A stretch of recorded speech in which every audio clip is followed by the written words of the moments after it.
کچھ مدت گزرنے کے بعد حضرت بلال رضی اللہ تعالیٰ عنہ کے خواب میں اللہ کے نبی آتے ہیں اور کہتے ہیں کہ بلال یہ کیسی جفا ہے، بلال یہ کیسی بے وفائی ہے، کیا تمہیں میری یاد نہیں آتی؟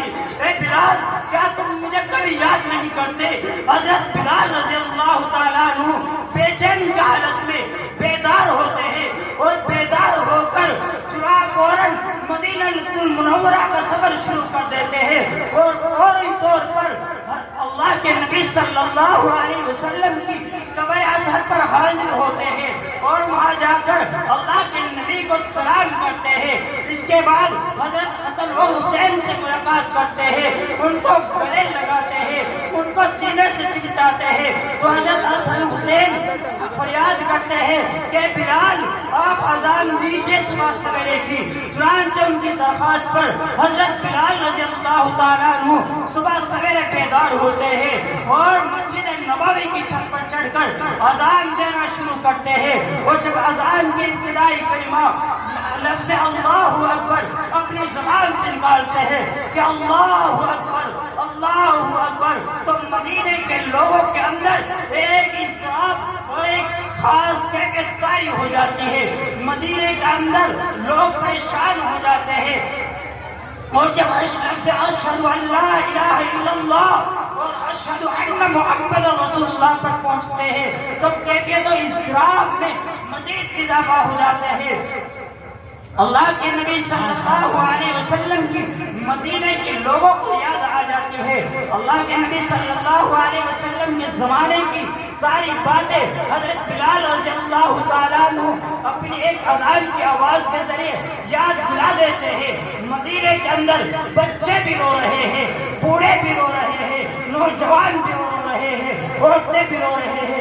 یہ عجیب معاملہ ہے۔ اللہ کے نبی صلی اللہ علیہ وسلم کے زمانے کی تمام باتوں کو یاد کر کر لوگ رو رہے ہیں اور کہہ رہے ہیں کہ آج تو اللہ کے نبی صلی اللہ علیہ وسلم کے زمانے کی اذان آ گئی ہے۔ آپ صحابہ کرام رضوان اللہ علیہ مجمعین کی یہ بے چینی کو دیکھ کر اندازہ لگا سکتے ہیں کہ اللہ کے نبی صلی اللہ علیہ وسلم کی ذات کے ساتھ حضرات صحابہ کرام رضوان اللہ علیہ مجمعین کا کیا تعلق تھا۔ اللہ کے نبی صلی اللہ علیہ وسلم کے ساتھ حضرت بلال رضی اللہ تعالیٰ عنہ کی کیسی محبت تھی۔ اللہ رب العزت نے حضرت بلال رضی اللہ تعالیٰ عنہ کی شکل و صورت کو نہیں دیکھا، حسب و نسب کو نہیں دیکھتا، بلکہ ان کے کمال ایمان کو دیکھا ہے، ان کی قوت ایمانی کو دیکھا ہے۔ اللہ رب العزت سے دعا ہے اللہ رب العزت ہمارے اندر بھی پیارے نبی محمد عربی صلی اللہ علیہ وسلم کی ایسی محبت عطا فرمائے۔ میرے عزیزوں، آج مسلمان ہونے کا دعویٰ ہر انسان کرتا ہے، اللہ اور اس کے رسول سے محبت کا دعویٰ ہر کوئی انسان کرتا ہے، مگر ایک دعوے کے لیے ایک دلیل کا ہونا بھی ضروری ہے۔ مثلا اگر کوئی انسان یہ کہتا ہے کہ مجھے اپنے باپ سے بہت زیادہ محبت ہے تو اس کا یہ دعویٰ اس وقت تک معتبر نہیں ہو سکتا جب تک کہ وہ اس بات کی دلیل نہیں دے دے۔ مثلا اگر اس کا باپ کہتا ہے کہ بیٹا مجھے پانی لا کر پلا دو تو اس کا بیٹا کہتا ہے کہ ابا جان مجھے آپ سے بے انتہا محبت ہے، ابا جان میں آپ سے بہت زیادہ محبت کرتا ہوں مگر آپ کو پانی لا کر نہیں پلا سکتا۔ تو بتاؤ کیا دنیا والے اس کی اس بات کو مان سکتے ہیں کہ یہ اپنے باپ سے بے انتہا محبت کرتا ہے؟